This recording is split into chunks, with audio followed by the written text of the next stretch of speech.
Salut, c'est le conseiller bébé Alex. Aujourd'hui, je parlerai avec vous du CV, les erreurs à éviter quand vous concevez votre CV. Et je vais essayer de donner quelques explications à chaque endroit. Peut-être je ne vais pas entrer aussi trop dans le fond. La première erreur, évitez de mettre les images sur votre CV, c'est-à-dire une photo. Les photos, évitez cela. Ça ne sert à rien parce que il faut éviter des signes discriminatoires. Ça, c'est voilà. L'employeur n'a pas besoin de savoir si vous êtes un homme ou une femme ou tout. Même le genre. Vous n'avez pas besoin d'écrire votre genre sur votre CV. Deuxième chose à ne pas faire, euh, pas besoin de mettre votre âge sur votre CV. Je lis souvent beaucoup qui écrivent leur âge. Ce n'est pas important. C'est une information qui peut se susciter aussi de la discrimination. Et si c'est en lien avec l'emploi, et vous pouvez faire une lettre à côté. Ce n'est pas dans le CV que vous allez donner tous les éléments des conditions au poste. Le CV, parce que celui qui reçoit votre CV, lui, il s'est dit que vous avez lu les conditions. Voilà. Il s'est dit, vous avez lu les conditions pour pouvoir soumettre votre CV. Vous n'avez plus besoin de mettre toutes ces conditions dans votre CV. C'est inutile. L'autre chose, évitez de mettre votre statut matrimonial, le nombre d'enfants. Ça ne sert à rien. C'est lors de l'entrevue et c'est des informations, je peux dire, confidentielles, qui peuvent être données lors d'une entrevue. Je dis encore, vous pouvez mettre ces informations accompagnées dans une lettre. Si votre souci est de remplir les conditions fixées sur l'offre d'emploi, mais pas sur le CV. Le CV doit ressortir autre chose. Donc ici, je parle uniquement des erreurs à ne pas commettre. L'autre truc, c'est éviter trop de détails sur votre CV. Les gens mettent tellement d'informations sur leur CV qu'ils se disent que c'est ça qui va leur donner la chance peut-être d'être pris et tout. Non, votre CV doit être clair, pas trop de détails. Si vous avez dit « je suis mécanicien », on sait ce que c'est qu'un mécanicien.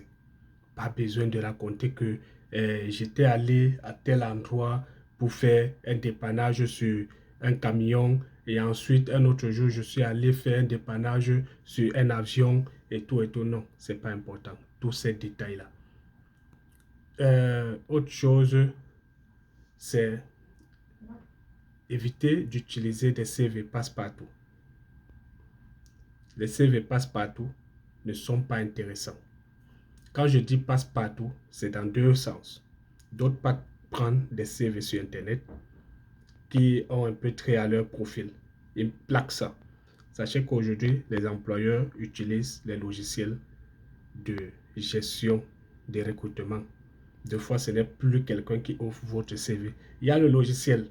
Dès que votre document arrive, il met dans le logiciel qu'il a déjà programmé pour pouvoir ressortir les éléments des conditions de recrutement dont il a besoin.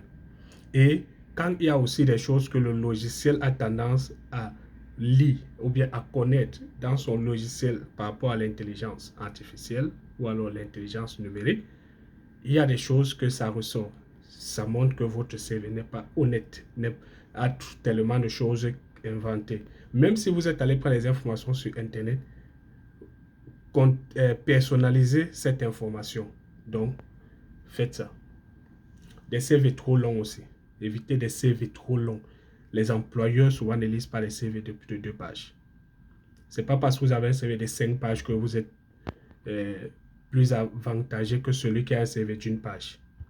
Parce que l'employeur recherche une chose ou alors une ou deux choses sur le profil.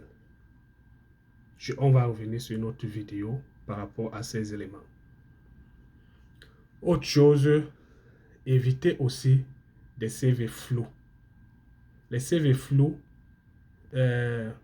c'est-à-dire quoi? Vous utilisez des mots tellement trop, je peux dire, impressionnant. Parce que celui qui lit, vous devez avoir en tête que ça peut être la machine ou ça peut être l'humain qui lit votre CV. Et celui qui lit votre CV n'a pas fait toutes les études. Il a les expressions communes à chaque chose dont il a besoin de connaître par rapport au recrutement dans l'entreprise.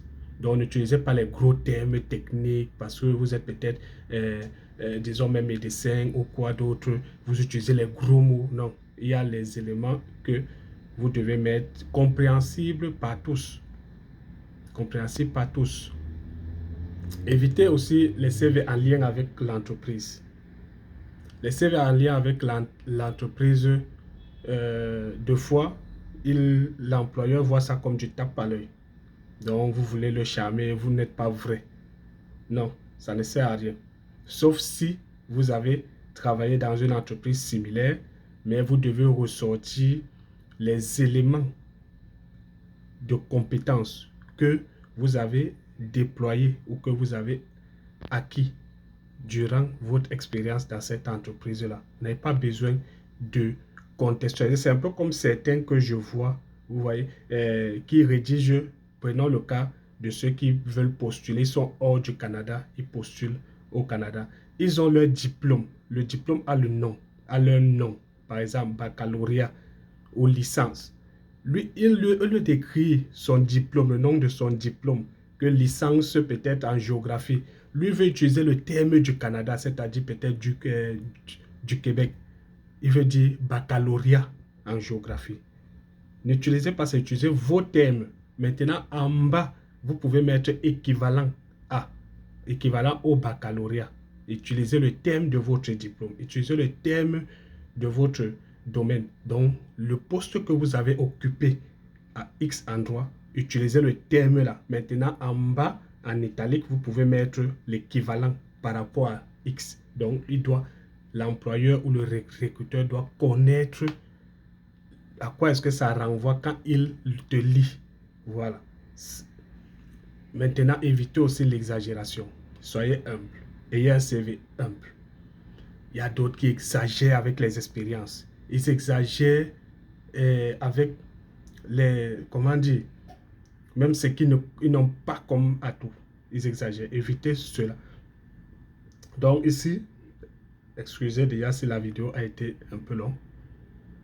C'est quelques éléments que je voulais partager avec vous. Je vous reviens sur une autre vidéo en lien toujours avec le CV. En fait, nous sommes en train de partager ici les éléments dans le recrutement, dans la recherche de l'emploi, et ça commence d'abord par quelques éléments à éviter.